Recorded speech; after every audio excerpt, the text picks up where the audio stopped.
म्हणता मंडळी, मजेत आहात ना? मी नम्रता जाधव तुम्हा सर्वांचं मनापासून आपल्या या चॅनलवरती खूप खूप स्वागत करते। या ठिकाणी मी घेऊन आली आहे आजची थाळी। आजच्या थाळीमध्ये काय आहे तर मस्त गरमागरम राईस वाढून घेतलेला आहे।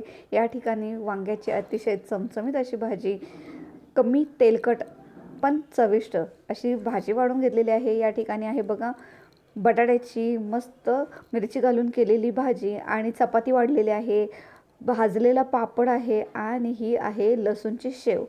तर अशा प्रकारे आजची थाळी आहे। या चॅनलवरती मी अतिशय चमचमीत अशा रेसिपीज किंवा अशा प्रकारचे थालीचे व्हिडिओ मी शेअर करत असते। तर तुम्हाला अशा प्रकारचे व्हिडिओ जर आवडत असतील तर पटकन आपल्या चॅनलला लाईक, शेअर, सबस्क्राईब, फॉलो करून घ्या। त्यामुळे तुम्हाला माझ्या प्रत्येक व्हिडिओची नोटिफिकेशन सर्वात आधी मिळत राहील। तर अशाच प्रकारचे व्हिडिओ पण पाहण्यासाठी जर तुम्ही लाईक, शेअर, सबस्क्राईब, फॉलो करून झाला असेल तर भेटूयात पुढच्या व्हिडिओमध्ये।